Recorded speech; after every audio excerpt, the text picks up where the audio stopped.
Je vais commencer puisque nous avons un calendrier assez chargé pour ce webinaire. On nous rejoindra en suivant. Donc bienvenue à tous pour ce webinaire du mois d'octobre de la communauté des acteurs de l'IA dans les territoires, particulièrement dédié au vu du contexte et du fait que la relève de la vague 2 de l'appel à projet démonstrateur d'IA dans les territoires aura lieu le 1er décembre. Donc c'est particulièrement lié à cet appel à projet et on aura trois personnes qui vont intervenir aujourd'hui particulièrement en lien avec l'appel à projet. Donc pour vous donner un peu le programme de ce webinaire, je vais commencer par une introduction assez courte par rapport au précédent webinaire sur l'appel à projet. Tous les replays de nos précédents webinaires sont en ligne sur notre site auquel vous pouvez accéder directement en scannant ce QR code, ou alors on va mettre tous les sites au fur et à mesure, donc dans les notes partagées de ce webinaire ou dans la discussion publique dans les messages, donc vous pourrez aller voir où sont nos replays. Ensuite, après l'introduction sur l'appel à projet et les cas d'usage, je laisserai Pierre de Hub France IA pour faire un point d'actualité du blanc de la communauté des acteurs de l'IA. Donc ce livre blanc, c'est une ressource à votre disposition pour tout type d'acteurs, publics ou privés. Si vous souhaitez monter un projet d'IA en territoire, vous pouvez vous référer à ce livre blanc. Il y a des retours d'expérience dedans, il y a une introduction sur l'IA, il y a toutes sortes un petit recensement des cas d'usage, toutes sortes d'outils qui peuvent vous être utiles et Pierre reviendra là-dessus. Donc c'est un document qui a été coécrit avec Hub France IA et les interconnectés. Ensuite, je laisserai Audrey vous parler de Green Tech Innovation. Donc Green Tech Innovation, elle le dira mieux que moi, mais c'est un label pour des startups éco-innovantes, des startups et PME éco-innovantes, et ça peut permettre à ces collectivités qui recherchent des startups et des PME pour monter un projet ensemble, d'en trouver et de donc pouvoir les contacter. Ensuite, on a l'honneur de recevoir Loïc Lanlong, qui est chercheur, qui va vous parler du coup de mesures de l'empreinte environnementale des projets IA et qui a conçu l'outil Green Algorithm. Donc pour rappel, cet outil Green Algorithm, il est obligatoire pour la candidature à l'appel à projet. Pour cette vague 2, c'est obligatoire de l'utiliser. Et ensuite, donc, Pierre reviendra pour faire une présentation sur les enjeux de cybersécurité pour un projet IA. C'est aussi un critère important pour la candidature pour l'appel à projet. Et je terminerai du coup avec une rapide conclusion sur nos prochains événements et je vous laisserai la parole si vous avez des questions à ce moment-là. Très bien. Donc, l'appel à projet DIAT, très rapide présentation en une slide. Je ne sais pas si la Caisse des dépôts est présente. Il ne me semble pas qu'elle est présente. Mais donc, pour vous dire, ça rentre dans deux contextes un peu au niveau national, la stratégie nationale pour l'IA et la planification écologique, puisque c'est utiliser l'IA pour la transformation écologique dans nos territoires. L'appel à projet est doté de 40 millions d'euros pour soutenir des solutions à base d'IA frugale par le biais de démonstrateurs. Il a lieu sur 3 ans, de 2022 à 2024. On est actuellement dans la deuxième vague. Et dans la première vague, on a eu 4 lauréats et vous pouvez trouver dans nos précédents webinaires des présentations des projets de ces lauréats. Il y aura donc une troisième vague en 2024 et on reviendra vers vous sur le sujet. Donc le cahier des charges de l'appel à projet et la foire aux questions sont disponibles sur le site de la Banque des Territoires, sur le site que je vous indique là, qui est également en note partagée et dans la discussion. Donc si vous pouvez vous pouvez le regarder assez régulièrement puisqu'on met à jour cette FAQ en fonction des questions qu'on peut recevoir sur nos boîtes mail respectives. Et je termine ici avec une présentation des cas d'usage qu'on fait ce recensement en fait finalement avec déjà les lauréats du premier volet de l'appel à projet et avec toutes les expérimentations qui peuvent nous faire remonter. Donc on a à peu près dissocié les cas d'usage en 7 thématiques que sont mobilité, bâtiment et énergie, prévention des risques, eau, biodiversité, déchets et voirie, et santé-environnement. Et donc, vous pouvez voir ce premier recensement des cas d'usage de l'IA pour la transition écologique dans les territoires. C'est un recensement qui peut et doit être complété, bien entendu. Et je vous invite à le compléter soit dans la discussion publique si vous voulez, soit on va vous faire passer un sondage actuellement. Donc voilà, vous pouvez... le sondage est parti, donc vous pouvez entrer une réponse en plus si vous pensez qu'on a oublié quelques cas d'usage dans ce premier recensement. Je laisse et je continue donc et je vais laisser la parole à Pierre qui va donc vous faire un point d'actualité sur le livre blanc de la communauté des acteurs de l'IA en territoire. Tout à fait. Tout d'abord, bonjour à toutes et bonjour à tous. Donc, je me présente brièvement, Pierre Monger, je suis directeur de programme au sein du Hub Francia. Deux petits mots sur le Hub Francia. On est une association fédératrice des initiatives d'IA au sein de l'écosystème IA français. Et notre ambition, c'est de soutenir l'écosystème IA français et européen. Et je vais directement sur le sujet qui nous occupe aujourd'hui, à savoir le livre blanc Kayat. Et je vais vous expliquer ce que c'est Kayat. Est-ce que ça a bien basculé sur l'autre slide? C'est bon? Super. Alors, qu'est-ce qui se cache derrière Kayat? Kayat, c'est tout simplement la communauté des acteurs de l'IA en territoire. Et donc, l'appel à projet DIAT, démonstrateur d'IA en territoire, a permis de réunir les conditions pour justement mettre en place cette communauté des acteurs de l'IA en territoire qui regroupe des acteurs publics, à savoir des collectivités, des établissements publics territoriaux et également des acteurs privés qui vont, par exemple, être les réalisateurs de solutions IA qu'on va pouvoir retrouver dans les consortiums. Donc cette communauté a pour vocation, au-delà du DIAT, parce qu'il n'y a pas que le DIAT, d'échanger des bonnes pratiques et des connaissances entre acteurs au sein d'un écosystème de confiance. Le livre blanc qu'on vous présente aujourd'hui, en fait, il a pris racine il y a quelques temps déjà. En fait, le 22 mars à Toulouse, il y avait le forum des interconnectés, 22 mars de cette année, et organisé par les interconnectés. Et donc, en marge de ce forum, on a réalisé des ateliers de réflexion l'après-midi. Et donc, dans ces ateliers de réflexion, on avait à la fois le Hub Francia, les collabs, forcément, les interconnectés en tant qu'organisateurs du forum des interconnectés, et également des représentants des acteurs privés, des représentants des acteurs publics. L'objectif de cet après-midi, c'était de dispatcher les personnes en 3 sous-ateliers pour couvrir 3 thématiques. Premièrement, quelles bonnes pratiques et quels écueils à éviter, notamment quand on fait un consortium dans le cadre de l'appel à projet. Deuxièmement, quelles approches pour une collectivité et quelles approches pour une entreprise. Ce ne sont pas nécessairement les mêmes approches. Et l'idée, c'est que tout le monde puisse partager ses contraintes et ses points de vue différents pour qu'on puisse arriver à un point commun et s'aligner sur nos visions. Et troisièmement, ce sont plus les bonnes pratiques en lien avec la gestion de projet, en lien avec le consortium. Par exemple, comment gérer les ressources humaines en IA, les viviers RH, la pérennité des projets, etc. Je ne détaille pas plus parce qu'on va le voir un peu plus tard dans les slides. Et donc, ces ateliers avaient 2 objectifs. Premièrement, partager les difficultés rencontrées par les acteurs dans leur expérience passée de collaboration publique-privée. Donc là, il y a eu pas mal de débats, ça a pas mal partagé, parce qu'il y avait des difficultés à partager, donc on a capitalisé dessus. Et deuxièmement, identifier les facteurs clés de réussite des futurs consortiums de l'appel à projet. Et donc tout ça, ça s'est concrétisé par la production d'un livre blanc qui a été co-rédigé, comme l'expliquait Juliette, par les collabs, le Hub Francia et les interconnectés. Et ce livre blanc, à destination de la communauté des acteurs de l'IA territoire, est une ressource clé que vous pouvez utiliser, lire à profusion. Et il a surtout 2 objectifs. Le premier, c'est d'apporter des réponses aux difficultés principales qu'ont rencontrées par les acteurs privés et publics dans le cadre de projets communs. Et on a vu que durant ces ateliers de réflexion, les problématiques et les difficultés étaient différentes. Et l'idée, c'est bien de parler un langage commun, de comprendre un peu les difficultés de l'autre en face pour être bien aligné sur la manière de faire les choses. Et le deuxième objectif, eh bien, c'était d'abaisser la barrière à l'entrée de l'appel à projet pour faciliter l'émergence de consortiums d'acteurs privés publics. Forcément, si on parle le même langage et qu'on est aligné, c'est plus simple pour favoriser l'émergence. À gauche, vous avez le squelette du livre blanc, pardon. Donc c'est un petit résumé, hein, mais une intro, une contexte sur la stratégie nationale de l'IA sur le DIAT, une introduction à l'IA frugale et à l'IA générative. L'IA en territoire, donc c'est les cas d'usage d'IA en territoire avec les problématiques des collectivités et le retour d'expérience des lauréats de la vague 1, et les bonnes pratiques pour bien gérer le consortium et bien gérer un projet.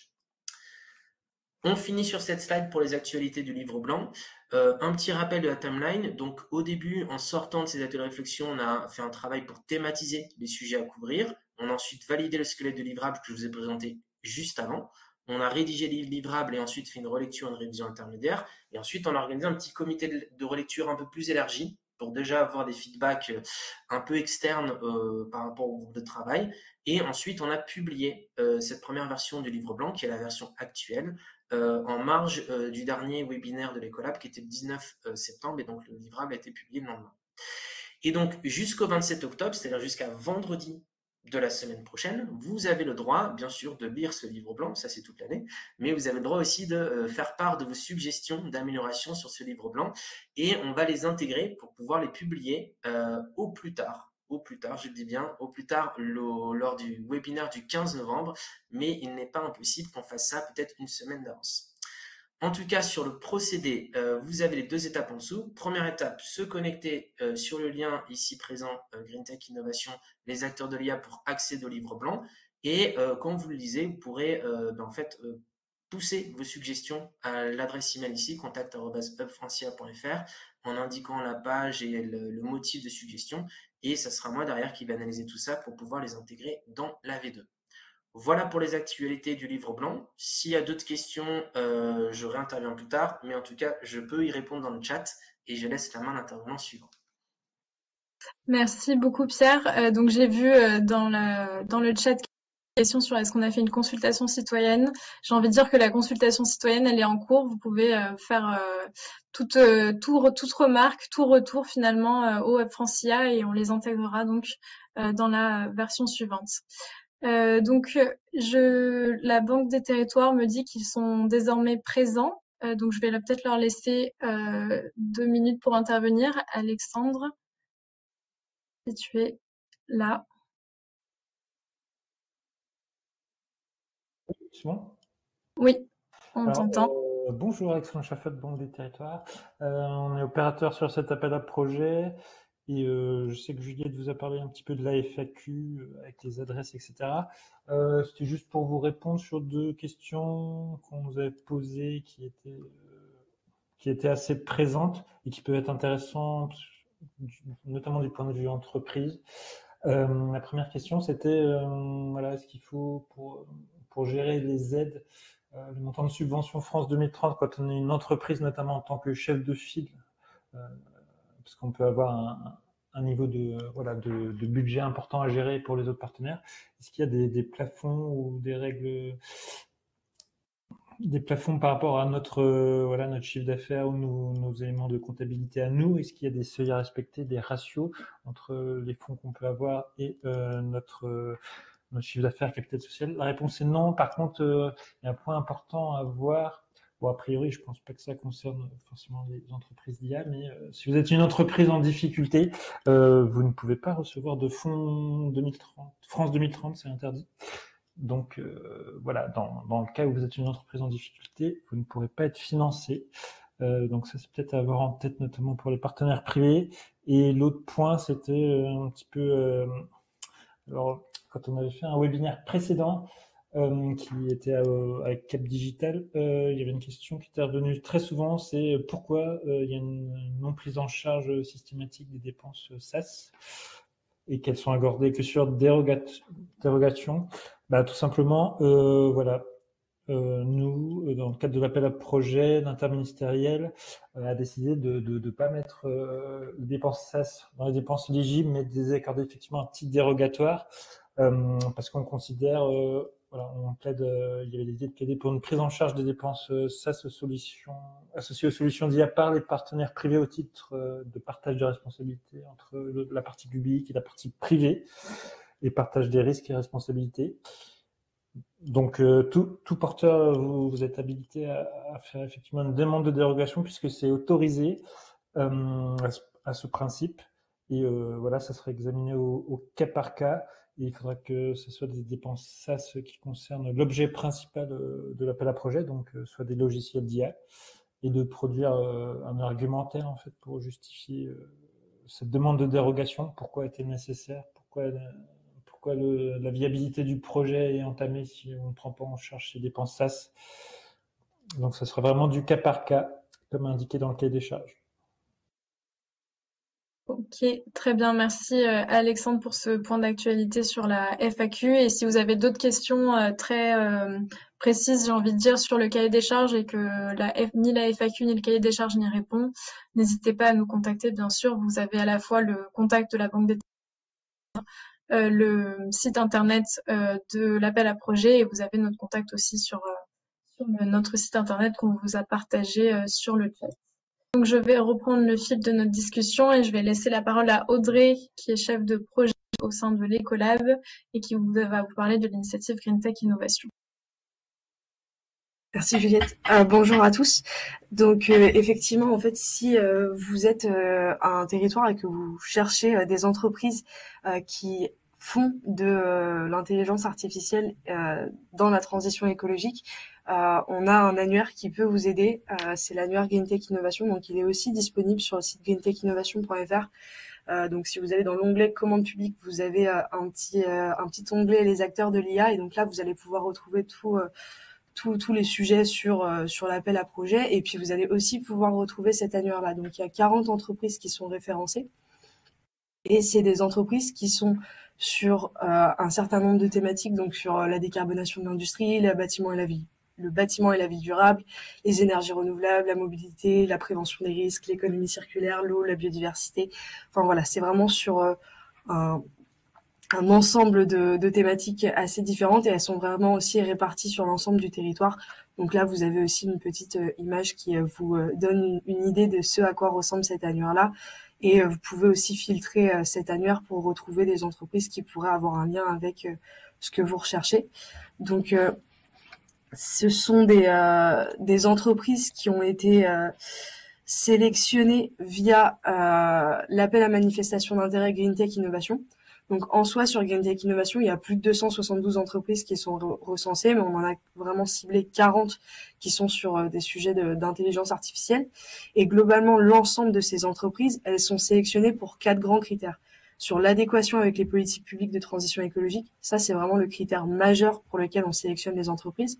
Mais elles sont également sélectionnées pour leur impact environnemental. Vous vous en doutez bien, ça a quand même un lien avec nos politiques publiques. Elles sont sélectionnées parce qu'elles ont une certaine viabilité économique et technique.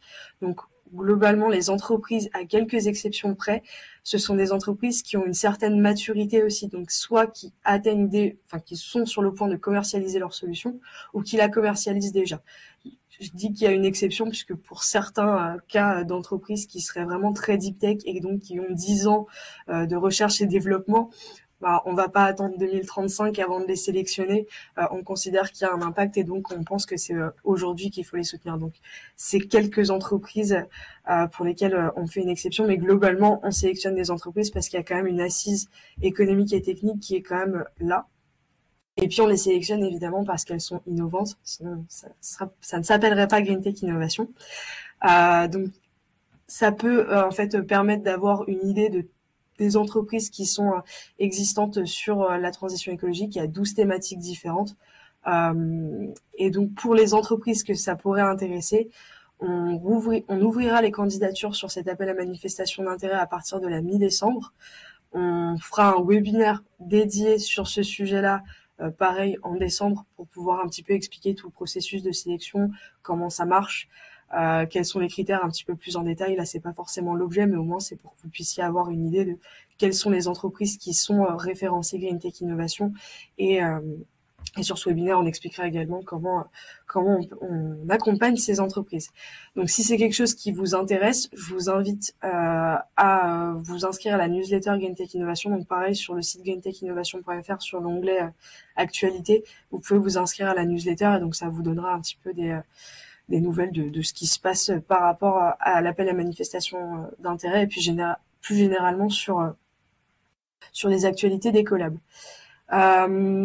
Et en parlant d'actualité, donc on a le Meetup Green Tech qui aura lieu les 7 et 8 novembre à Station F, donc à Paris. Et donc c'est un événement qui peut tous vous intéresser, que vous soyez un territoire, que vous soyez une start-up, une PME, un grand groupe, un investisseur. Enfin vraiment, c'est un événement qui s'adresse à l'ensemble de l'écosystème Green Tech. Et on cherche à réunir tout cet écosystème pour à la fois donc générer des opportunités d'affaires pour les entreprises, puisqu'en fait, on organise à cette occasion des rendez-vous d'affaires. Donc, en fait, quand vous vous inscrivez à cet événement, vous devez remplir une petite fiche où vous mettez tout un tas d'informations. Et en fait, il y a un algorithme derrière qui va vous mettre en relation avec les acteurs les plus pertinents. Et donc, ensuite, vous pouvez faire des demandes de rendez-vous. C'est un événement aussi où il y a des stands, donc ça peut aussi permettre de découvrir des solutions qui peuvent être intéressantes. C'est un événement sur lequel il y a des pitchs de start-up et aussi des pitchs de collectivités où là c'est les collectivités qui parlent de leurs besoins. Donc c'est un exercice qui est pas si fréquent que ça, mais nous on trouve que c'est aussi intéressant d'avoir les collectivités qui parlent de leurs propres besoins. Et puis c'est aussi un événement pour pouvoir faire un peu sa veille sur tout ce qui va être tendance business, technologique, juridique, par le biais de conférences, puisqu'on parle des grands sujets de la transition écologique à travers nos conférences, donc l'adaptation au changement climatique, les ressources en eau, les conditions extrêmes dans l'urbanisme, voilà, ce genre de choses. Et donc et pour vous donner une petite idée aussi en termes de chiffres, l'an dernier, donc on avait organisé l'événement à Station M. Donc l'année dernière, c'était seulement sur une journée. Cette année, c'est la première fois que ça se tiendra sur 2 jours, donc les 7 et 8 novembre. Et l'an dernier, donc on était sur un jour de grève. Sur la première journée, on a eu 1250 personnes, plus de 1250 personnes qui se sont présentées, et on a eu plus de 2000 rendez-vous d'affaires. Donc, je vous invite très fortement à venir. Ça va être un événement assez sympathique. Merci beaucoup Audrey. Et pour compléter ta présentation très claire pour à destination des entreprises, donc si vous ne voulez pas attendre donc d'être référencé Green Tech Innovation pour entrer en contact et un contact plus facile avec les collectivités ou les établissements publics territoriaux, je vous partage quelques tips, on va dire, pour rentrer en contact avec une collectivité. Déjà, pour sélectionner, identifier une collectivité qui peut être un partenaire. Je vous conseille de regarder les collectivités qui ont été identifiées par des labels comme étant particulièrement innovantes, que ce soit à travers le label Ville durable et innovante du CEREMA, par exemple, ou à travers territoire, enfin celles qui ont rejoint la démarche territoire en transition de l'ADEME. Ça va permettre d'identifier des collectivités qui veulent faire quelque chose sur les sujets de transition écologique et pourquoi pas avec de l'IA. Et sinon, pour rapprocher, il y a beaucoup de structures implantées sur le territoire qui vont faire du rapprochement entre les entreprises et les collectivités qui ont besoin et les entreprises qui peuvent répondre à ce besoin. Et donc, en région Grand Est, par exemple, le Grand Esteur, dans la région Val-de-Loire, le Labia, Loire-Vallée, ou les pôles de compétitivité comme Cap Digital et Cap Énergie font souvent l'exercice donc de rapprocher entreprises porteurs de solutions et collectivités. Ensuite, merci beaucoup Audrey. On va passer à donc la partie sur l'impact environnemental d'un projet d'IA. Avant donc de laisser la parole à Loïc Lannelongue, qui a conçu l'outil GreenTech Algorithm que vous utiliserez si vous candidatez à notre appel à projet. Je rappelle le critère de frugalité qui est donc inscrit dans notre cahier des charges. Donc vous devez absolument présenter la frugalité technologique de la solution proposée, à la fois en termes de données et à la fois en termes computationnels.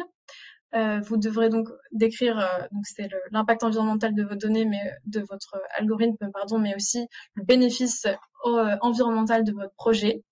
Et vous devrez estimer la consommation énergétique des services et des produits numériques développés dans le cadre de votre projet en utilisant Green Algorithm et en faisant une capture d'écran du coup de l'utilisation de Green Algorithm. Et la dernière demande, c'est donc de renseigner la localisation des serveurs. Et je laisse du coup la parole à Loïc. Merci de l'invitation, très content d'être ici. C'est ce que je disais à Juliette avant. Je pense que c'est un des premiers appels à projets vraiment qui force les projets à estimer leur impact carbone en partie dans l'application. Alors pourquoi c'est intéressant? Alors j'ai mis juste quelques chiffres. Bon, a priori, il n'y a pas besoin de trop vous convaincre si vous êtes ici, mais l'impact global des data centers dans le monde, on estime que c'est à peu près 100 mégatonnes de CO2 équivalent. Donc, c'est la même chose que le secteur de l'aviation commerciale américaine dans la même période. Quelques exemples d'IA. Vous avez le le lien des publications en bas si vous êtes intéressé pour regarder plus en détail. Ça, c'était une figure dans un papier de 2022 qui montrait que bon, certains modèles ont en effet des impacts très petits, équivalents à la charge d'un téléphone, mais on peut très vite arriver à l'impact annuel d'une maison.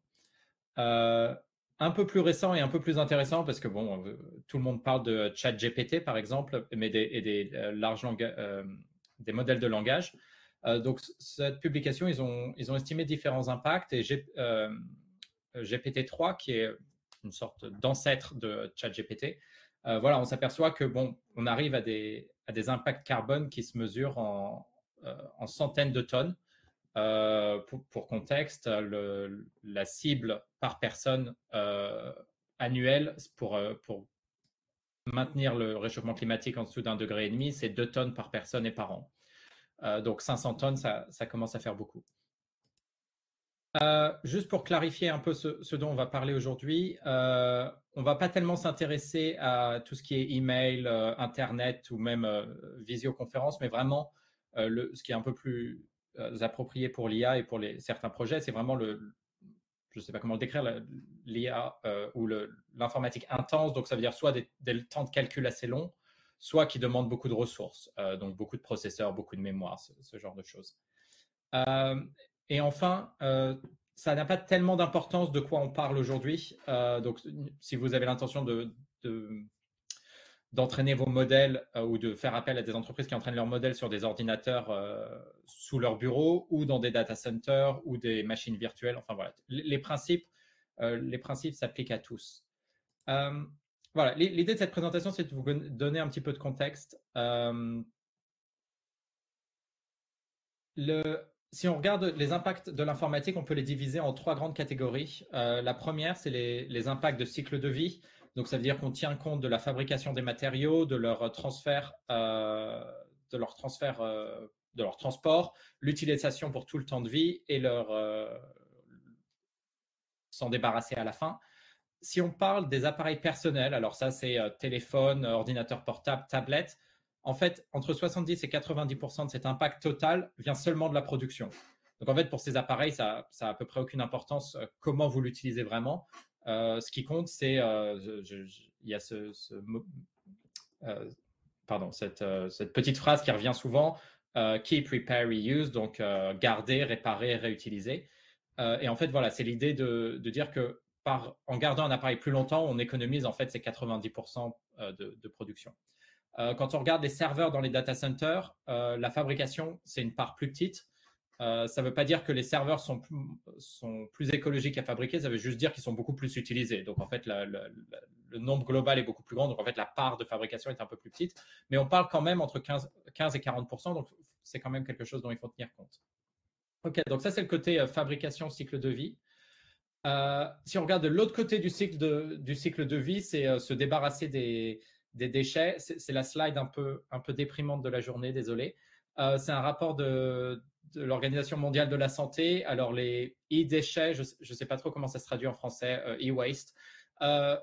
Ils ont trouvé que 82% des 54 millions de tonnes de déchets électroniques sont traités par jusqu'à 56 millions de personnes. Donc, ils appellent ça non officiel. En fait, ça veut dire que c'est des décharges.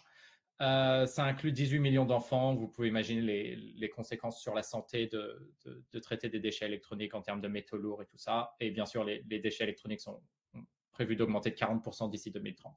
Donc, encore une bonne raison d'essayer de garder les matériaux pour plus longtemps. Un autre aspect, et on va en arriver à l'énergie à un moment, mais un autre aspect, c'est le stockage des données, parce que stocker des données, ça prend pas beaucoup d'énergie pour un disque dur. Le problème, c'est qu'on les stocke pendant longtemps, des années, des dizaines d'années. À partir d'un moment, on les oublie, mais elles sont toujours là et personne ne les supprime parce qu'on ne sait pas trop ce qu'elles font là. Si on regarde la facture énergétique d'un data center moyen, la moitié seulement de l'énergie va vraiment être utilisée pour les serveurs, donc pour le côté informatique. On va avoir 10% pour le stockage et 40% d'autres coûts. Donc, en fait, c'est surtout le refroidissement. Donc, 10%, bon, c'est pas grand-chose, mais 10% d'un chiffre assez important, c'est un chiffre assez important. Si vous voulez une estimation rapide, alors ça dépend vraiment du matériau et tout ça, mais l'ordre de grandeur de l'impact environnemental de stocker 1 Tera de données pendant un an, c'est à peu près 10 kg de CO2. Donc voilà, c'est un nombre qui peut être utilisé. C'est vraiment un ordre de grandeur. Ça peut être 4, ça peut être 50, mais bon, avec 10, on est en général pas trop loin. Et enfin, on arrive à la partie sur l'énergie nécessaire aux appareils pendant qu'on fait tourner un algorithme, pendant qu'on entraîne une IA, pendant que voilà. Et ça, c'est en fait assez simple à estimer. Ça dépend juste de deux choses. D'une part, de combien d'énergie on a besoin. Et ça dépend uniquement du logiciel et du matériel. Donc, quel type d'ordinateur, quel data center, et puis qu'est-ce qu'on fait avec le logiciel. Et après, il y a l'impact environnemental de produire cette électricité. Et ça, c'est l'intensité carbone qui dépend principalement de où on est dans le monde, parce que ça dépend du mix énergétique. Et voilà, et donc on multiplie ces deux choses-là et ça nous donne une empreinte carbone. Alors voilà, les deux slides qui arrivent, c'est les seuls slides avec des maths. Si ça vous intéresse pas, vous pouvez complètement ignorer. L'idée, c'était juste pour ceux qui sont un peu geeks et qui veulent voir un peu comment ça marche. Alors tout est décrit dans la publication qui est liée sur le calculateur. Donc si vous voulez vraiment voir pourquoi on inclut des trucs, pas d'autres trucs, il y a tout qui est décrit là-dessus. Mais en fait, ça dépend de combien de temps tourne le modèle. Donc ça, c'est le temps, c'est pas très surprenant. Après, il y a de combien de puissance on a besoin. Et la puissance, ça dépend de deux choses, du processeur, donc soit un CPU, soit un GPU, soit les deux, et de la mémoire vive. Et voilà, la mémoire vive, c'est la partie qui a tendance à être un peu oubliée, mais dans certains cas, en fait, on n'a pas besoin de beaucoup de puissance de calcul, mais on a besoin de beaucoup de mémoire, par exemple. Ça dépend vraiment des applications. Et puis, il y a ce truc à la fin, PUE, donc c'est Power Usage Effectiveness. En fait, c'est assez simple. Ça mesure l'efficience du data center, et c'est un ratio entre toute l'électricité qu'on donne au data center divisé par l'électricité qui est vraiment utilisée par les ordinateurs. Et en fait, c'est un moyen de mesurer ce qui est nécessaire pour le refroidissement, l'éclairage et tout ça. Donc, plus c'est près de 1, mieux c'est. Et c'est un des facteurs qui peut faire une différence entre différents data centers. Alors voilà, si vraiment vous voulez, je ne vais pas m'attarder là-dessus, on peut commencer à s'intéresser à la puissance par cœur pour les processeurs, les facteurs d'utilisation. Mais voilà, tout est décrit dans le papier. Si ça vous intéresse, je peux répondre à des questions après. Mais voilà, c'est pas si compliqué que ça. Puis après, il y a la question qui est, OK, bon, ça c'est pour faire tourner un algorithme une fois, c'est très bien. Mais bon, si vous faites de l'IA vous-même ou si vous vous êtes renseigné un petit peu, vous verrez que bon, en fait, le modèle, on ne le fait pas tourner une fois, on va le faire tourner 2000 fois pour tester, pour trouver ce qui marche le mieux. Voilà, et donc, une des manières de l'intégrer dans le calculateur, on a appelé ça Pragmatic Scaling Factor, donc je n'ai aucune idée de comment traduire ça comme ça, un facteur de multiplication pratique, en quelque sorte. Et voilà, en fait, c'est juste, ça multiplie le résultat total par ce nombre-là. Donc, c'est une manière un peu rapide de le mettre dans le calculateur si vous voulez. Je vous montrerai ça dans une minute. Donc, ça, c'est pour la partie énergétique. Et puis après, il y a la partie intensité carbone. Alors là, c'est un sujet qui est un peu moins critique ici parce que ça sera beaucoup des projets en France, donc utilisant la même valeur partout. Mais voilà, c'est des valeurs qui peuvent varier un petit peu au cours du temps. Si vous êtes intéressé par ce qui se passe en temps réel, vous pouvez regarder ce site internet Electricity Map qui est assez intéressant, qui vous montre le mix énergétique de pays en particulier. Ils vous montrent aussi qu'est-ce qui est importé, qu'est-ce qui est exporté, la valeur sur les 30 derniers jours. Enfin, bref, ça, c'est intéressant. Mais là, pour vous, tout s'applique. Donc, c'est juste la valeur française qui est à peu près autour de 50 grammes par kilowattheure. OK, alors en pratique, quand on a commencé à travailler là-dessus, il y a 3 ans, il n'y avait pas de calculateur vraiment qui permettait de le faire a priori. On pouvait suivre ce qui se passait dans notre code en temps réel, mais ça c'est bien, mais on le sait une fois qu'on l'a fait. L'idée, c'était de construire un calculateur pour pouvoir faire des estimations en avance. Et voilà, donc je vous ferai une démonstration. C'est une collaboration avec Michael Inouye et Jason Greeley. Voilà, donc ça, c'est à quoi ressemble le calculateur, mais je vous montrerai dans une minute. Ce qui est important, c'est que toutes les données sont sur GitHub. Le lien est sur le calculateur, vous inquiétez pas. Donc voilà, si vous avez une question de quelles sont les valeurs utilisées, vous pouvez vérifier ça. GitHub, il y a aussi l'option de mettre des questions ou ils appellent ça des issues. Mais voilà, ça peut être un moyen de nous faire remonter des bugs ou voilà. Pour ce projet en particulier, pour cet appel à projet en particulier, quelques conseils d'estimer les différentes phases du projet séparément. C'est probablement plus simple plutôt que d'essayer de tout combiner ensemble. Et pour chaque phase qui inclut de l'IA, il y a la partie entraînement et la partie inférence, donc prédiction. Et là encore, c'est généralement mieux de séparer parce que la partie entraînement, on va répéter beaucoup. La partie inférence, on va utiliser qu'un seul modèle, mais on va faire des prédictions en continu. Donc, c'est en général pas la même échelle, pas les mêmes pas les mêmes équipements. Et une des premières choses à faire, c'est de faire un inventaire des équipements utilisés. Donc, quel genre de data center, quel genre d'équipement si c'est un serveur local. Pour la localisation, quand vous êtes dans le calculateur, vous pouvez choisir Europe, France. Et alors là, c'est possible que dans les semaines qui viennent, si vous avez un choix entre France ou France Ministère, choisissez France Ministère. C'est juste parce que à un moment, je vais être obligé de mettre à jour les données, mais pour que ça ne vous change pas vos valeurs, choisissez France Ministère. Ça veut juste dire que vous utilisez les mêmes valeurs que tout le monde pour cet appel à projet en particulier. Donc, en cas de doute, France Ministère. Pour l'instant, il n'y a pas France Ministère, donc vous utilisez que France, mais voilà, si ça apparaît, vous inquiétez pas. Très important, et j'en ai un peu parlé au début, le calculateur, vraiment, il se concentre sur l'utilisation énergétique pendant qu'on fait tourner un algorithme en particulier. Il n'y a pas d'utilisation du cycle de vie, la fabrication des matériaux. Donc ça, si c'est un sujet qui vous intéresse, c'est quelque chose à faire séparément. Il n'y a pas l'utilisation en eau et il n'y a pas l'utilisation des réseaux Internet. Donc ça, c'est pareil. Si c'est un projet qui aura de grosses demandes réseau, ça peut être quelque chose qui a besoin d'être estimé séparément. Et ce que je disais, s'il y a des questions, s'il y a des modèles de CPU, vous verrez ça ou de GPU manquants, des bugs, le GitHub, n'hésitez pas à l'utiliser ou de juste m'envoyer un mail, n'hésitez pas.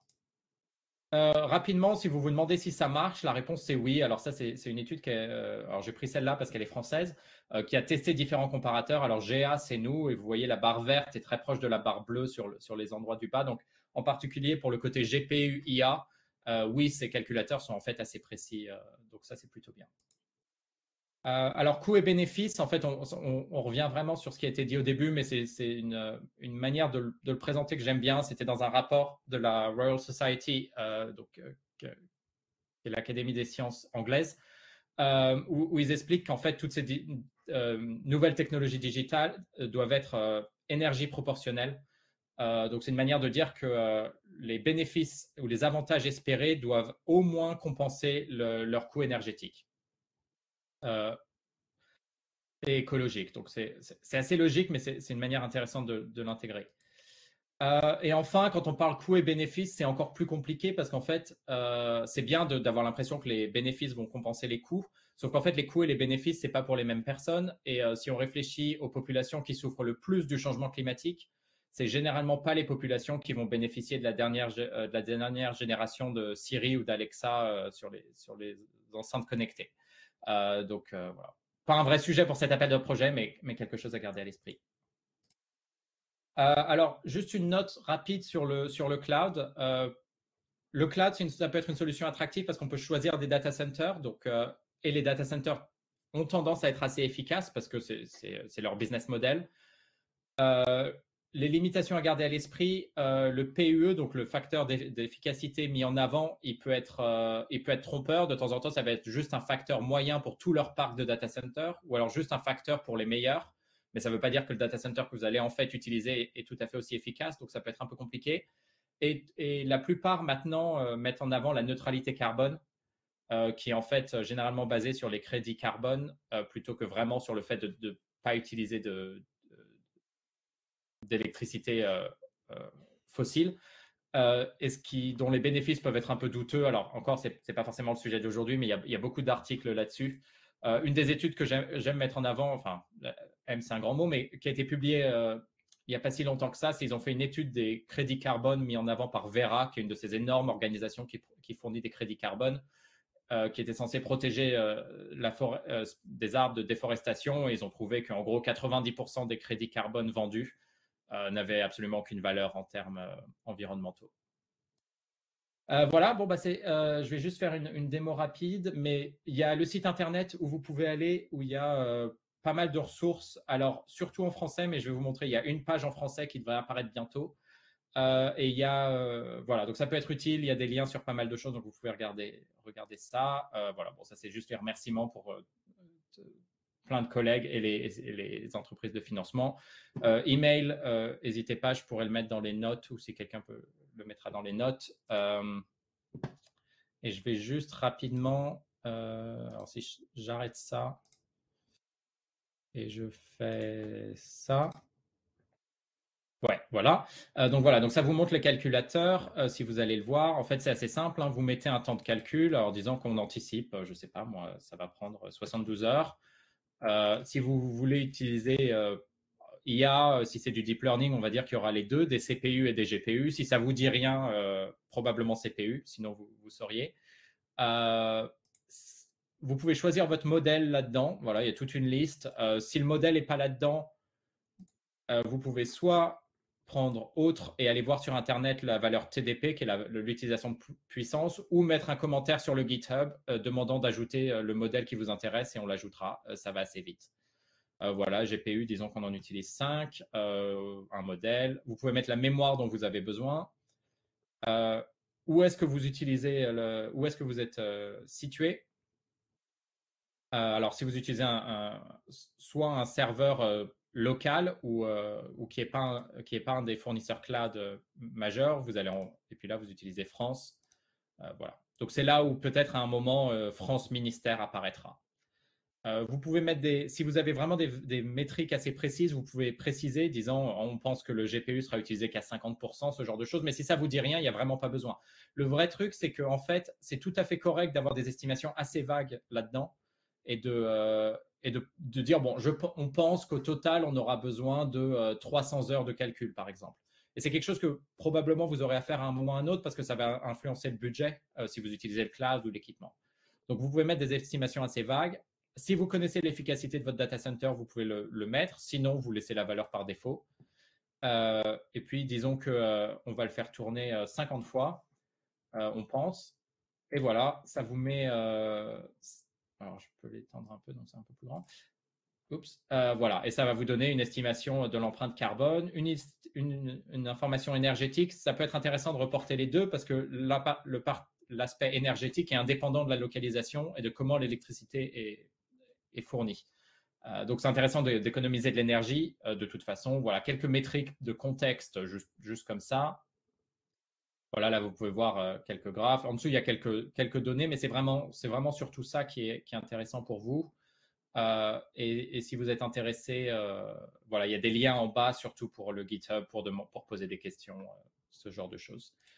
Et j'ai presque fini, promis. Juste un aperçu de cette page-là. Alors, ça, c'est pas la version qui est en ligne direct, en fait. Bon, c'est la version de développement, mais quand vous allez sur le site Internet, vous arrivez là-dessus.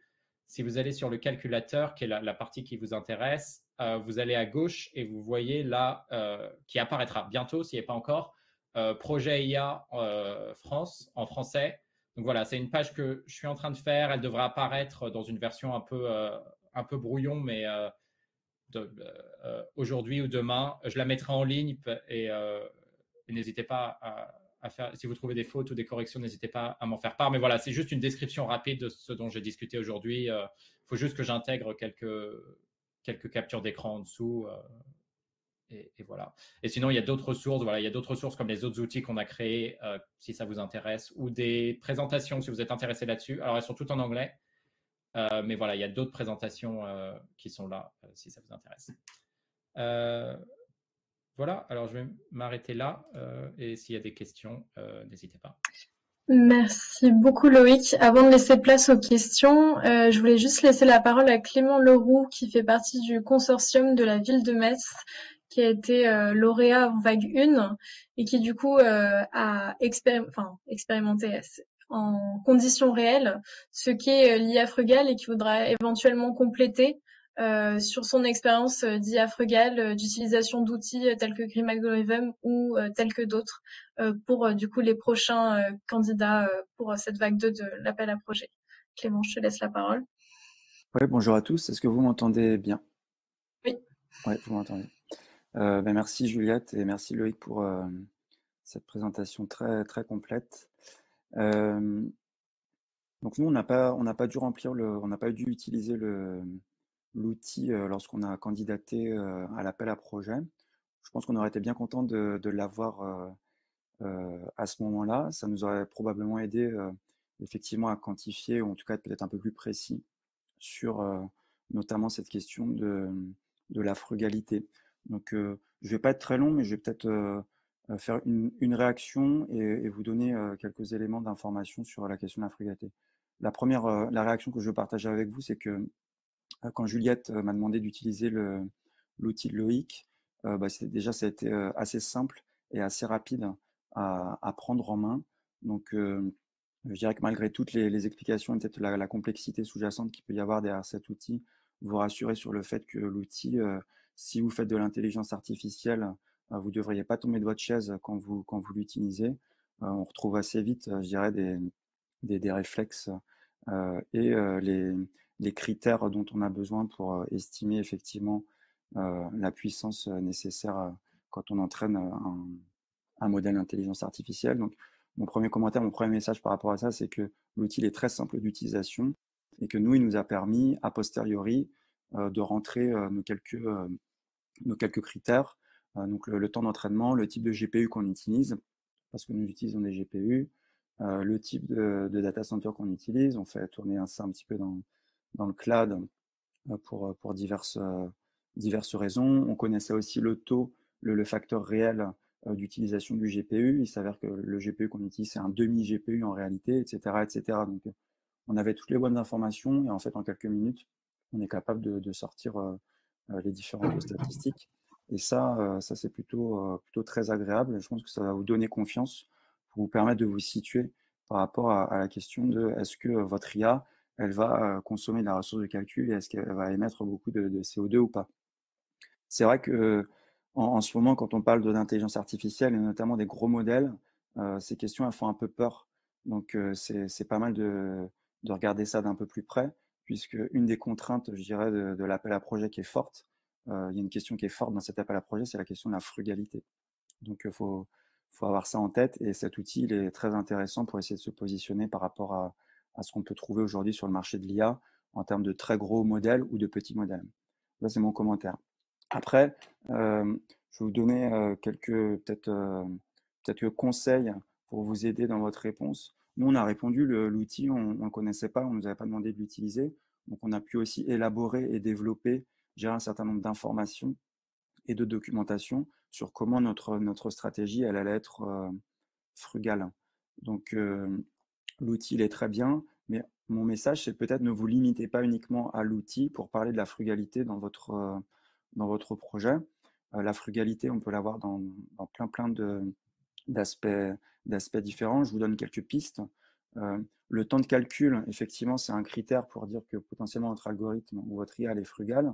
Mais typiquement, nous, on a beaucoup discuté le type d'algorithme qu'on allait utiliser. Donc, nous, on utilise YOLO V8 pour faire du computer vision et on utilise une famille, on va dire XS extra small de YOLO V8 parce que notre ambition, c'est que pour les phases d'inférence, le modèle, il tourne directement sur un mobile.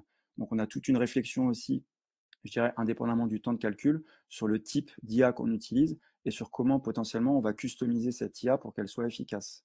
Donc, le fait de prendre, par exemple, des petits modèles, le fait de discuter que vous allez éventuellement, je vous donne encore des petits conseils, à peut-être appliquer des méthodes d'optimisation de votre modèle, comme faire de la compression sur la représentation des nombres, etc. etc.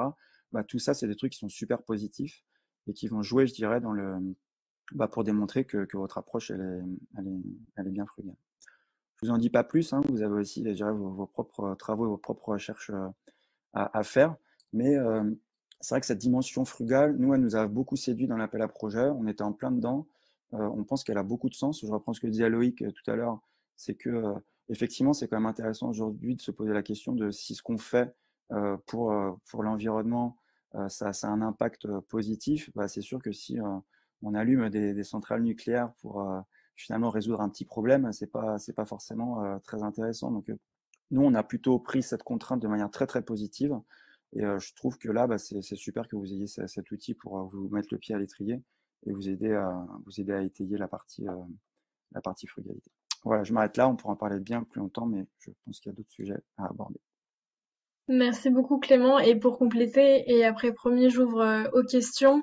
On fait aussi référence du coup dans le cahier des charges de l'appel à projet à des travaux de chercheurs, dont notamment Laurent Lefebvre, qui a écrit donc une proposition de document de cadrage sur l'évaluation environnementale de projets impliquant de l'IA. Donc Marine a mis le lien sur la discussion publique, pourrait aller regarder ce document, et notamment donc il va un peu plus loin sur tout ce que vous pouvez recenser pour prouver ou démontrer que votre projet c'est bien de l'IA frugale, pour regarder le type de matériel, le nombre d'équipements, la durée d'utilisation de ces équipements que vous allez devoir mettre en place pour faire fonctionner votre système, votre solution qui implique l'IA. Notamment aussi, vous avez un outil qui est à votre disposition et qui a été mis en place par EcoInfo, qui est un groupement de recherche du CNRS, pour calculer l'empreinte en gaz à effet de serre de la fabrication de vos équipements que vous allez utiliser. Donc pour l'instant, c'est surtout sur ordinateur, écran, etc. Et ensuite donc recenser donc quelle va être la fin de vie de ces équipements. Et pour tout ce qui est stockage de données, la durée de stockage, le type de matériel qui est utilisé, quelque chose qui peut être très important et qu'on n'en a pas forcément parlé pour le moment, identifier les impacts potentiels de votre solution, notamment les effets d'obsolescence et les effets rebond. Je m'explique. Donc les effets d'obsolescence, si votre solution elle implique de remplacer des équipements qui existent déjà, qui sont encore en fonctionnement, mais que vous les remplacez plus tôt parce que vous voulez mettre votre solution qui implique de l'IA, il y a des effets d'obsolescence sur ces équipements. Donc ça vaut le coup de les identifier, de les recenser. Les effets rebonds, c'est par exemple sur des solutions IA qui vont optimiser la consommation énergétique d'un bâtiment. Si vous optimisez cette consommation et que vous vous rendez compte que vous faites des économies et que par la suite, du coup, la consommation va augmenter parce que du coup, les usages vont augmenter, cette optimisation, c'est ce qu'on appelle un effet rebond. Et ça vaut le coup de les identifier en avance, donc en phase de candidature de cet appel à projet. Et derrière, du coup, d'identifier des contre-mesures pour les atténuer ou les annuler. Il y avait une question qui avait été posée en début de présentation, Loïc, sur une solution qui n'est pas un algorithme, mais qui est une application. Donc pour l'instant, ton outil, c'est vraiment pour les algorithmes, donc pour l'entraînement de solutions IA, pas forcément sur de la plateforme ou sur une application en tant que telle. Ouais, alors c'est compliqué, ça dépend. Si c'est une application, mais qui en fait va faire des requêtes via une API ou quelque chose, donc il va en fait se connecter à un serveur distant. Par exemple, quand on utilise, alors de moins en moins, mais quand on utilise, je ne sais pas, Siri sur son iPhone, pendant longtemps, ce qui se passait, c'est qu'ils envoyaient l'enregistrement vocal de ce que vous avez fait sur les serveurs d'Apple. Les serveurs d'Apple faisaient tourner leur modèle d'IA et ils vous renvoient la réponse. C'est pour ça que ça marchait qu'avec Internet. Dans ce cas-là, en fait, si l'outil pourrait marcher pour calculer l'impact de faire tourner les serveurs dans le data center. C'est probablement pas très efficace pour le côté embarqué, donc ce dont Clément parlait un peu avant. Effectivement, d'avoir des modèles, c'est une des grandes tendances en frugalité, c'est d'avoir des modèles plus petits, plus légers, qui peuvent être embarqués. Et donc pour cette partie-là, peut-être pas tellement, mais en fonction du sujet, alors je regarde juste la question, on peut quand même l'utiliser à partir du moment où c'est une utilisation de processeurs CPU ou GPU. On peut utiliser des calculateurs pour estimer l'empreinte carbone. Si on sait que pour que cette application marche, on va devoir avoir, je ne sais pas moi, 3 GPU qui tournent à 20% d'utilisation tous les jours. Bon, on peut mettre ça dans le calculateur et ça peut donner l'impact environnemental sur une semaine, sur un mois, sur un an, en fonction de ce qui est prévu. Juste pour rebondir en attendant, sur les métriques de l'analyse de cycle de vie sur les serveurs, on est encore très tributaire de ce que les fabricants publient, mais les fabricants publient de plus en plus. Donc ça, c'est pas mal. Il y a cette initiative française, Boavista, que certains d'entre vous peuvent connaître, mais qui est, à ma connaissance, beaucoup basée sur les données constructeurs, mais qui agrège toutes les données constructeurs. Donc c'est Boavista avec un Z. Ça peut être un outil facile. Sinon, des constructeurs comme Seagate, Dell, ils ont tous une page Sustainability, donc ça vaut le coup de chercher. Et là, il y a tous les modèles qui sont listés. Donc, par exemple, Dell, ils ont tous les modèles qui existent de serveurs, y compris serveurs, rack de serveurs, data center. Et ça permet d'aller voir, et il y a un impact cycle de vie pour le serveur par an. Donc, il y a de plus en plus de données quand même qui peuvent être utilisées de ce côté-là. Je pense qu'on peut conclure cette séquence. Je vous remercie Loïc, je vous remercie Clément. Si jamais il y a d'autres questions qui émergent dans la discussion, dans le chat, je n'hésiterai pas à vous les partager. Et donc merci beaucoup. Et on va passer à la partie sur les enjeux cyber, du coup des projets IA. Alors pour introduire cette troisième partie de notre webinaire, je vous mets simplement du coup un extrait du cahier des charges de notre appel à projet, il y a bien un critère de cybersécurité qui est pris en compte dans l'évaluation de vos projets, prise en compte de la cybersécurité dans les travaux et les investissements réalisés, identification des actions réalisées et ou planifiées pour assurer un bon niveau de cybersécurité du projet. Et pour vous dire un peu plus ce qu'il y a derrière, je vais laisser la parole à Pierre du Hub Francia.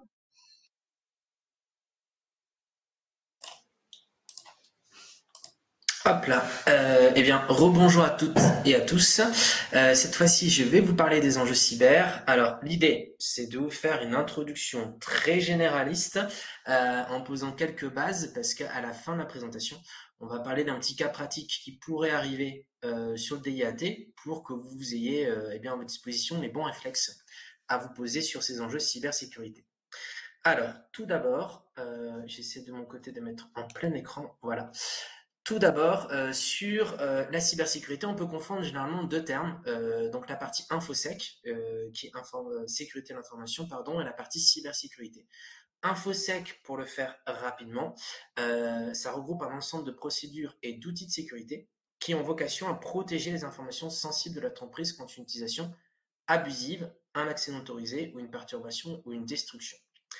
La cybersécurité, quant à elle, englobe plutôt un ensemble de mesures et de stratégies, le mot stratégie est très important, et de pratiques qui visent à protéger les actifs informatiques contre les cyberattaques à la fois internes et externes. On pense souvent aux cyberattaques externes, mais il y a des attaques qui peuvent venir de l'interne, et ça on va en reparler un peu plus tard. Donc en résumé, la cybersécurité, elle a deux objectifs: protéger les attaques dans le cyberespace tels que les données, les sources de stockage, les appareils, etc. Et elle vise aussi à garantir la confidentialité, l'intégrité et la disponibilité des systèmes informatiques, des réseaux et des données. Il n'y a pas que les données dans la cybersécurité, il y a aussi le fait que l'infrastructure informatique continue à tourner. Donc en résumé, la cybersécurité, c'est la discipline qui se concentre sur la protection des systèmes, des réseaux et des données numériques contre les menaces et les attaques potentielles. Il y a d'autres éléments que je vous laisse lire, mais pour respecter le timing, on va passer à la slide suivante.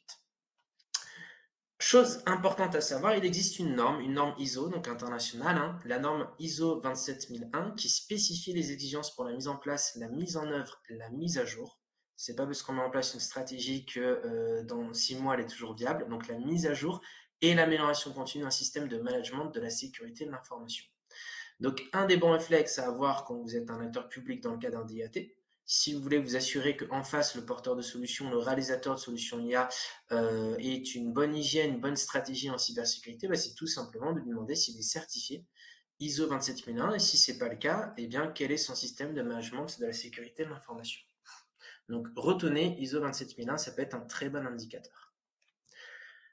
Quelques exemples, j'ai pas tout mis, mais c'est quelques exemples, sinon on va y passer beaucoup de temps. Quelques exemples de menaces en cybersécurité. Je vais toutes les détailler après. Donc le malware et le ransomware, le phishing, qui est peut-être la plus connue, dont on va en parler, les bots, les cyberattaques physiques et l'ingénierie sociale qui monte de plus en plus, surtout avec l'avènement des réseaux sociaux. Un malware, qu'est-ce que c'est ? Un malware, c'est tout logiciel destiné à endommager, désactiver ou autoriser une personne non autorisée, forcément, à accéder à votre ordinateur ou tout autre appareil connecté à Internet. Et notamment avec les objets connectés, on peut voir qu'il y en a qui s'amusent avec des frigos connectés. Je ferai un petit clin d'œil là-dessus. Et donc, dans la famille des malwares, ça englobe plusieurs logiciels malveillants. Il y a bien sûr les malwares, mais il y a aussi les ransomware. Je vais expliquer juste après. Les botnets, donc c'est bot et net, donc un réseau de bots. Donc des bots, c'est plutôt des ordinateurs ou des objets connectés tels que frigo connectés qui ont été contaminés par les hackers, et en fait ils utilisent tout ce réseau pour faire des attaques massives. Et la plus connue, mais c'est la DOS, denial of service. Donc, on fait une attaque massive en envoyant plein de requêtes, des milliers de requêtes à la minute sur un site donné jusqu'à ce qu'il soit saturé, que le serveur tombe. Donc, c'est-à-dire, plus personne ne peut y accéder. Et donc, ça, c'est un type d'attaque qu'on peut faire. Les rootkits, ça, ce sont plutôt des logiciels toujours malveillants, forcément, qui sont conçus par les hackers et qui permettent d'une part d'accéder à l'appareil cible, donc ça peut être un ordinateur en objet connecté, et de le contrôler. La difficulté des rootkits, c'est qu'ils sont capables de se dissimuler, donc difficile à détecter, mais bien sûr, dissimuler ne veut pas dire inactif, ils sont dissimulés et ils restent actifs. On a le spyware, le logiciel espion, qui va espionner tout ce que vous faites sur votre ordinateur, notamment tout ce que vous tapez au clavier. Alors forcément, ça fait que vous tapiez dans Word ou dans d'autres documents, ça peut faire tout un gloubi-boulga, mais le hacker va essayer de reconnaître des données bancaires, un numéro de carte bancaire ou des mots de passe ou des logins, et il va extraire ça pour s'en servir à des fins malveillantes. Le virus qu'on connaît tous, qui est associé à un programme et une fois qu'il est exécuté, va essayer de se propager. Et le ver, c'est un petit peu pareil, sauf que lui, il n'a pas besoin d'être associé à un exécutable. Il va se propager sur un réseau, mais toujours dans l'idée de faire un maximum de dégâts et qui se duplique au fur et à mesure. Donc ça, c'était pour les malwares. On fait un petit zoom sur ransomware. On a connu plusieurs cas récemment, mais c'est un malware qui est destiné à rendre le matériel ou les données à victime inaccessibles jusqu'à ce qu'une rançon soit payée. Et donc, je bloque l'accès à une partie donnée, voire toutes les données. Et quand je bloque l'accès à des données patients d'un hôpital, forcément, la pression devient de plus en plus forte pour pouvoir payer la rançon pour libérer les données ou pas. Ça, c'est les recommandations de Nancy. Mais en tout cas, on peut essayer nous-mêmes. Mais voilà, ce qui est connu, par exemple, c'est le fameux WannaCry qui a fait ses vices il y a déjà quelques années. Le phishing, c'est peut-être le plus connu. Je reçois un email, en tout cas, c'est vraiment ça se passe par un email ou par un SMS. En tout cas, je reçois un faux message d'une source qui se fait passer par une autre source qui a pour vocation de convaincre la victime de révéler des informations, donner un accès à un système non autorisé, cliquer sur un lien, ce qui est peut-être le cas le plus courant, ou encore l'engager dans une transaction financière. Donc les exemples les plus courants, les mails frauduleux, les SMS reçus sur votre smartphone, les messages ou les posts sur les réseaux sociaux, ou encore les liens hypertextes, donc URL, l'adresse web qui permet, quand on clique dessus, d'arriver sur le site. Les bots, alors les bots, il y en a beaucoup, ça permet d'automatiser des tâches sur Internet. On connaît notamment les assistants vocaux comme Siri et Alexa, qui sont plutôt des voice bots. On a aussi les chatbots. Ça ne veut pas dire que tous les bots sont malveillants, mais les hackers peuvent utiliser cette technologie pour faire des attaques malveillantes. Et donc, quand ils utilisent des bots, ça permet de recueillir des mots de passe, utiliser votre email pour envoyer des spams, ou encore enregistrer les frappes de clavier. Donc, comme j'expliquais avec les bots, c'est vraiment, ils ont un keystroker, ça enregistre toutes les frappes que vous faites sur le clavier, toutes les touches que vous pouvez taper. Ensuite, il y a aussi les cyberattaques physiques. Ça, c'est très important. Cyberattaque, c'est pas uniquement intangible, digital. Il y a aussi des cyberattaques physiques qui, elles, vont utiliser directement le matériel ou les dispositifs de stockage externes ou d'autres vecteurs d'attaque physique pour infecter, endommager ou compromettre les systèmes numériques. Un très bon exemple, la clé USB qui est volontairement corrompue et laissée par un hacker sur un parking d'une entreprise. Un employé qui va pour embaucher se dit « Ah, une petite clé USB, je l'ai retrouvée. Je vais voir en me connectant au bureau, la mettre sur mon PC, voir si j'arrive à retrouver à qui elle est pour la redonner. » Bonne intention, sauf que c'est parti pour la propagation du virus ou tout malware dans le réseau informatique de l'entreprise. Donc, on peut aussi passer par les supports physiques. L'ingénierie sociale, lui, c'est différent parce qu'on ne va pas être vraiment sur l'aspect technique informatique, on va plutôt utiliser des techniques psychologiques et notamment utiliser les réseaux sociaux, en tout cas toute information qu'on peut avoir autour d'un utilisateur. Bien sûr, l'utilisateur, on ne vise pas au pif. On a identifié tel utilisateur dans l'entreprise qui, via LinkedIn, a tel rôle dans l'entreprise. On se dit, ah, il est en lien avec la comptabilité, donc potentiellement en lien avec des données financières, ça m'intéresse. Ils vont en apprendre plus autour de la cible, de la victime. Et l'idée, c'est après de faire vraiment une approche très ciblée pour manipuler cette personne à effectuer différentes actions. Ça peut être partager des informations que tu ne devrais pas divulguer, télécharger le logiciel dangereux non autorisé sur son ordinateur connecté au réseau, et c'est le début de la propagation du malware. Visiter les sites web des conseillers. Je vais sur le site web des conseillers, protéger, imaginons que je ne suis pas protégé par un pare-feu ou un antivirus, ça va venir déposer un virus éventuellement sur mon PC. Ou envoyer de l'argent à des criminels ou commettre d'autres erreurs qui compromettent leur sécurité ou leurs actifs. Envoyer l'argent, ça peut être l'arnaque au président, ou j'envoie une adresse via tel, j'ai identifié ma cible qui est le comptable, imaginons, et j'ai identifié le nom et le prénom du président et je reconstruis l'adresse mail du président, pas exactement pareil, avec peut-être une petite faute, mais à l'œil nu, on ne veut pas détecter, et je lui demande merci de me débloquer tel compte, etc., pour verser l'argent. Et donc, sous pression, parce que ça vient du président, du PDG, bah, je déclenche le sujet. Donc forcément, il faut vraiment faire de l'ingénierie sociale, de bien potasser, de bien enquêter pour faire des trucs très, très, très ciblés. Et donc, ceci pour préciser que la cybersécurité passe aussi et surtout par l'humain, et donc que la menace peut être interne. Elle peut être volontaire ou elle peut être involontaire. Dans tous les cas, la menace peut aussi être interne. On va faire un petit zoom sur le vol des données, les impacts et les actions de prévention. Le vol de données, ça peut représenter pour les entreprises ou les collectivités, forcément, en tout cas pour toute organisation, un coût très important, qui n'est pas nécessairement que financier, et qui varie selon la nature du problème et en causant une perte de données. Soit une erreur humaine, dans les exemples que j'ai cités précédemment, ou une panne, voire une faille du système informatique qui va être exploité par une attaque cyber malveillante. Au-delà de l'impact financier, ça peut avoir des conséquences indirectes, notamment sur la réputation de l'entreprise qui possédait ces données, et notamment des données clients avec des données personnelles, prénom, nom, âge, donc date de naissance pour les personnes qui sont enregistrées sur Facebook, par exemple, ou un préjudice financier s'il faut payer derrière et qu'il y a des litiges au tribunal. Ça peut aussi être une perte, une réduction d'avantage concurrentiel. Je suis un groupe industriel, je me suis fait voler les données autour d'un projet très confidentiel. Ce projet automobile, par exemple, est parti à la concurrence. Et bien tout de suite, je perds quelques mois d'avantage concurrentiel, voire je n'arrive pas à m'en remettre. Autre chose très importante, d'un point de vue légal, et ça c'est très important de le noter, il faut être très sensibilisé là-dessus, cela peut amener à indemniser des employés ou des clients affectés. C'est-à-dire qu'une entreprise européenne, et ça c'est le RGPD, le règlement général de la protection pour la protection des données, une entreprise européenne, une entreprise en tout cas qui fait du business en Europe, ça peut être une entreprise américaine, est responsable des données qu'elle recueille. Et donc, comme le spécifie la Commission européenne, les données personnelles ne peuvent être collectées légalement que sous de strictes conditions dans un but légitime. Même si vous avez le consentement utilisateur pour recueillir telle et telle donnée, nom, prénom, âge, est-ce que c'est important dans votre cas d'usage d'aller aussi chercher l'adresse postale ou d'aller chercher le sexe? Si ça ne vient pas alimenter directement le but premier de la fonction que vous recherchez, on peut vous rétorquer ça. Et en plus, si ces mêmes données se font voler, ça fait double peine. Et là, forcément, carton plein, vous avez une perte de l'image, vous avez un préjudice financier à payer, etc., etc.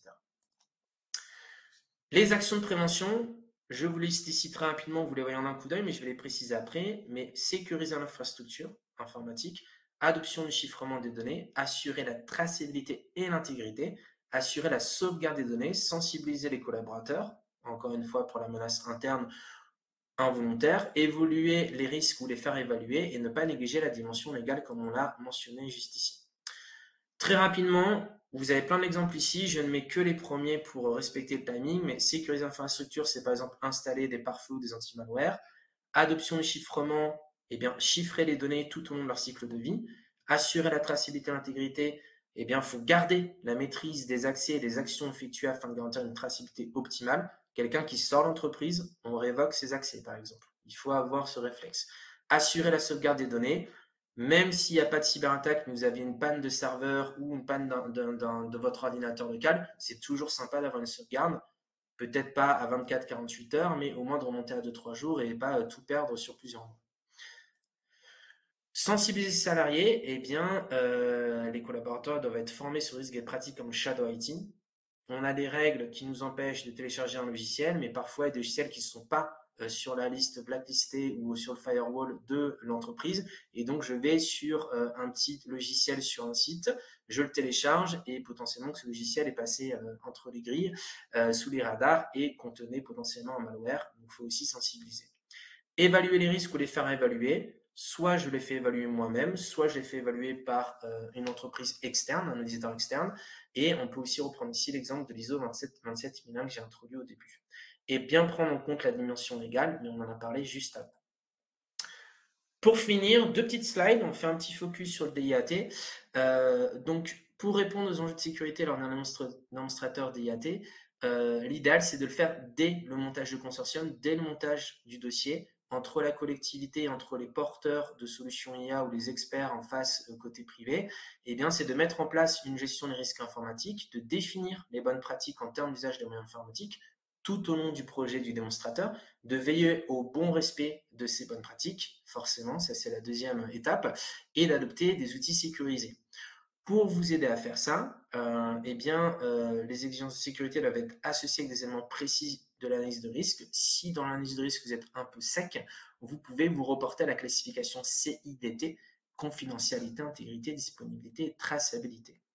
Si on fait un petit focus sur le DIAT, côté collectivité, vous êtes donc un acteur public et vous vous demandez comment qualifier la maturité en termes de cybersécurité de mes partenaires potentiels privés en face. Et tout simplement, le réflexe, c'est de leur poser les questions citées précédemment. Est-ce que vous êtes certifié ISO 27001? Oui, non. Si c'est non, quel est votre système de management de la sécurité informatique? Quels outils sécurisés vous allez mettre en place durant notre projet, notre consortium? Quelles sont les bonnes pratiques de gestion des risques? Comment vous analysez les risques, etc. Tout ça, ça peut vous permettre de mesurer la maturité cybersécurité de vos partenaires en face. Bien sûr, les acteurs privés peuvent en demander d'autant pour les acteurs publics. Et dernière slide, on prend un cas d'usage qui pourrait arriver dans un DIAT, l'optimisation, la distribution des cantines scolaires en repas. Là, c'est plus pour vous doter de questions, mais quelles sont les questions à se poser? On va prendre l'exemple des données, puisqu'on en a parlé précédemment, durant l'entraînement et l'exploitation du modèle d'IA. On va expliquer tout ça. Pour ce cas d'usage, déjà, on va définir un objectif. Est-ce que on veut, moi, collectivité, est-ce que je veux connaître le volume global de repas à préparer pour le lendemain, juste le chiffre global sur tout mon territoire, ou bien je veux une classification par école, ou bien par secteur, et avec quelle précision? Ou bien je peux vouloir connaître le volume de denrées alimentaires à commander, parce que pour envoyer les repas, il faut les préparer au préalable, et donc il faut commander les denrées alimentaires. Pareil, avec quelle précision? Est-ce que je me permets une petite marge d'erreur avec potentiellement un risque de gâchis ou pas? Ou bien je peux avoir ces deux objectifs en même temps, ou un troisième objectif que je n'aurais pas mis ici. Et donc, en fonction d'objectif, on va réfléchir aux données qu'on va devoir collecter, puisque là, c'est la collectivité qui a les données, qui va devoir les partager aux membres du consortium, en tout cas le réalisateur de la solution IA, qui va entraîner le modèle d'IA. Et donc, les données historiques sur 1, 2, 5, 10 ans, si on en a, pour que le modèle soit entraîné sur un dataset d'entraînement le plus performant,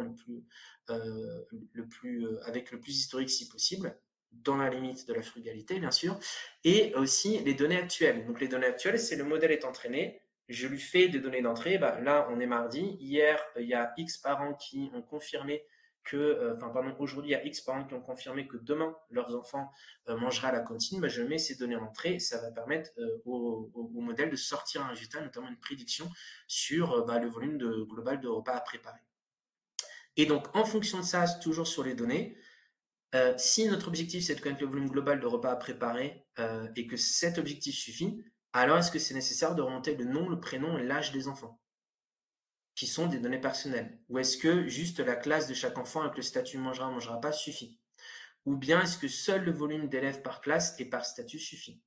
Ou encore uniquement le volume d'élèves par école ou par secteur, est-ce que ça suffit? Si je réduis ces données, est-ce que ça a un impact sur la précision de nos modèles durant la phase d'entraînement et donc dans la restitution des résultats? Est-ce que je dois aussi prendre en compte, par exemple, des allergies alimentaires, ce qui paraît pertinent, mais ça veut dire qu'il faudra potentiellement accéder au dossier médical de l'enfant et donc manipuler des données sensibles. Donc, pour chaque cas d'usage, aussi, pensez à l'impact plus tard. Si jamais il y a une fuite, un vol de données sensibles, est-ce que ça a plus d'impact que de données non sensibles? La classe est peut-être moins sensible que le nom, le prénom et l'âge. Et autre cas d'usage pour finir, très rapidement, là, on est sur les données, on va dire, pour les repas scolaires. Autre cas d'usage, est-ce qu'on a la même réflexion? On se pose peut-être les mêmes questions, mais est-ce qu'on a les mêmes réponses pour des données d'infrastructure critique sur une collectivité, notamment le réseau électrique d'une ville? Quid de la fuite ou de vol de données critiques sur cette infrastructure ou toute attaque cyber malveillante? Voilà pour les enjeux cyber. J'ai un petit peu dépassé, mais ça va vous donner un bon contexte sur les questions à se poser. Et encore une fois, les questions à se poser dès le début, dès le montage du consortium, pour être sûr que tout est bien bouclé et parce que ça se joue dès la première étape. On va laisser place à une petite session de questions-réponses. Et puis, si on dépasse le timing, je reste en ligne pour y répondre dans le chat aussi si besoin. Oui, merci beaucoup Pierre. Donc si vous avez des questions spécifiques cyber suite à cette présentation, n'hésitez pas à les poser dans le chat pour que Pierre puisse y répondre. Et juste après, je conclurai avec nos prochains événements et on ouvrira les questions sur tous les sujets. Mais là, je voudrais restreindre sur les questions cybersécurité pour les projets DIAT. Très bien. Alors, je vais conclure simplement pour vous... l'histoire du frigo connecté, je pense que on peut... tu pourras en parler Pierre à la fin si tu veux. Ensuite, oui, pour conclure, donc le 15 novembre, nous aurons notre dernier webinaire avant la relève de la vague 2 et donc dernier webinaire de l'année 2023 également puisque nous ne ferons pas de webinaire en décembre. A priori, nous aurons une présentation sur les enjeux éthiques des projets IA par l'association Equitia. Éventuellement, et c'est à confirmer, et nous verrons s'il y a un intérêt, une présentation sur la prise en compte du RGPD dans les projets IA avec la CNIL qui pourrait être présente. Si vous avez des suggestions, on vient de lancer un petit sondage sur si vous voyez des thèmes à aborder absolument avant la fin de la vague 2, c'est le moment de nous en faire part. Pour information, les concernés sont déjà au courant, mais tous les lauréats des appels à projets TID, donc Territoire innovant et durable, et DIAT, donc qui est l'appel à projet qu'on présentait aujourd'hui, vont se rencontrer les 29 et 30 novembre et vont enregistrer des pitchs du coup de leurs solutions qui ont donc gagné l'appel à projet. Et ces pitchs seront disponibles en ligne. Début février, nous organiserons une journée expert sur l'IA à destination des collectivités et établissements publics territoriaux en collaboration avec les interconnectés. Fin février, début mars, un nouveau webinaire qui sera en anticipation de la vague 3 et fera peut-être aussi un focus sur les financements européens qui sont disponibles sur des projets similaires à DIAT, pardon.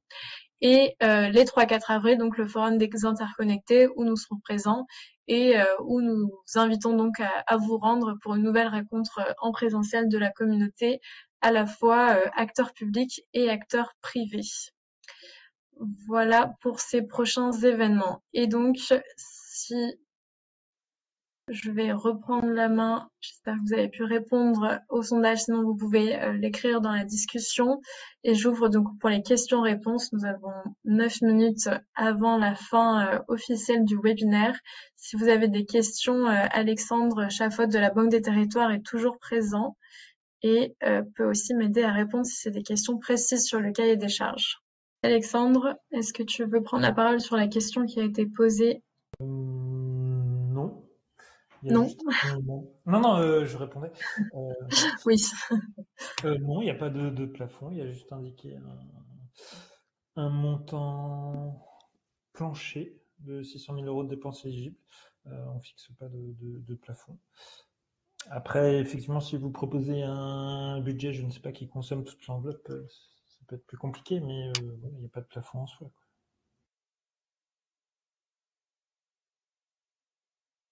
Et on n'a pas de fourchette. Et on peut quand même dire, oui, peut-être pour se faire une idée, que l'enveloppe qui reste, c'est environ 34 millions d'euros et qu'en première vague, on avait des projets qui oscillaient entre, enfin, approximativement, de 700 000 € à jusqu'à 3-4 millions pour Bordeaux. Voilà, donc on peut monter, vous pouvez monter jusqu'à 3 millions, 4 millions. On a un projet comme ça, donc voilà, en soi, il n'y a pas de souci si ça peut vous donner une fourchette d'idées. Et Alexandre, aussi une question du coup de Télescope, une question que je t'avais déjà relayée sur un développement agile. Est-ce que si on donne une enveloppe maximale sur des briques technologiques qui vont peut-être être amenées à évoluer en fonction des besoins métiers de la collectivité, est-ce que c'est bon si on fait ça donc dans un dossier de candidature? J'imagine que oui, tout en sachant que dans le dossier de Ouais, et que si vous... Ouais, effectivement, je pense que c'est possible. Après, il faut quand même préciser dans le dossier de candidature quel est Enfin, si l'idée c'est de... Si on ne connaît pas exactement le coût, je pense que c'est possible. Par contre, il faut quand même préciser, je pense, à minima enfin, le type de briques technologiques qu'on veut développer, leur objet, parce qu'on a minimum besoin de préciser ce qu'on veut faire. Enfin, on peut pas faire une enveloppe de X millions d'euros et juste écrire briques technologiques. Il faut préciser l'objet, je pense. L'objectif. Oui, tout à fait. Et par contre, ce qui se passera, parce qu'on a des lauréats, qui, voilà, ce qui se passe après, en fait, c'est que, voilà, on vous octroiera un budget sur la base d'une action. Donc, l'action, c'est quand même d'écrire quelle sera la finalité de ces briques technologiques à minima. Et nous, quand on a un lauréat auquel on avait affecté un budget, et qu'au final, au final, l'enveloppe qu'il va consommer est plus faible, et ben voilà, ça veut dire qu'il consommera pas toute l'enveloppe au final. Si c'est dans ce sens-là l'idée. Après, par contre, si vous avez la crainte de dépenser plus que ce que vous avez prévu, nous on n'abondera pas. Donc, dans vos prévisions, il faut quand même prendre en compte que voilà, bien mesurer quand même s'il y a une incertitude, et préciser l'action, l'objet, l'affectation des dépenses. Ok. Une question qui avait déjà été posée, me semble-t-il, mais si nous mettons en place un consortium, doit-il être signé avant le dépôt du dossier de candidature? Non, on demande juste un projet, c'est écrit projet. Donc pas de délibération, pas de signature. Et si nous préférons répondre lors de la 3e vague, le projet peut-il être démarré? En soi, la seule réponse que nous, on peut apporter, c'est que pour une prise en compte financière, c'est qu'à l'annonce des résultats. Donc, si vous avez engagé des dépenses avant, ce qui inclut par exemple des dépenses d'AMO pour construire son dossier, nous, on ne prend pas en charge. Alors, question, est-ce que les dossiers des projets lauréats de la vague 1 sont publiquement accessibles? Non, ils ne le sont pas. Alexandre, tu me corriges? Non, ils ne le sont pas. Après, il y a quand même, vous pouvez consulter quand même. Alors, il y a eu des présentations à multiples webinaires, le dernier, là, en octobre, où il y avait des slides où ils présentaient leur projet. Donc, je pense que vous pouvez le consulter, ça. Et après, si vous allez sur le site de l'État France 2030, vous avez une publication officielle des résultats. Vous avez quand même un mini résumé, enfin un petit résumé des projets lauréats qui résume un petit peu leur ambition. Mais voilà. Donc, comme je le disais, on a eu des webinaires, donc celui de juin et celui de septembre, où des lauréats vague 1 ont présenté leur projet. Donc, effectivement, on peut pas vous partager les dossiers en eux-mêmes, mais pour en savoir plus sur leurs solutions, vous pouvez consulter les replays de ces webinaires. J'ai l'impression qu'on est arrivé à la fin des questions. Pas de questions a priori, donc Alexandre et moi restons disponibles si vous avez des questions. N'hésitez pas, avant de nous poser vos questions, à consulter le cahier des charges en détail ou la FAQ qui sont disponibles sur le site de la Banque des Territoires. On reste à votre disposition et comme je le disais, un webinaire aura lieu le 15 novembre, juste avant donc la relève de la vague 2 qui aura lieu le 1er décembre. Merci à tous et je remercie une dernière fois nos intervenants, Loïc Lannelongue, Pierre Monger et Audrey Boiroux pour s'être rendus disponibles, et aussi Clément Leroux qui est intervenu après Loïc Lannelongue. Merci à vous et je vous souhaite une très bonne après-midi.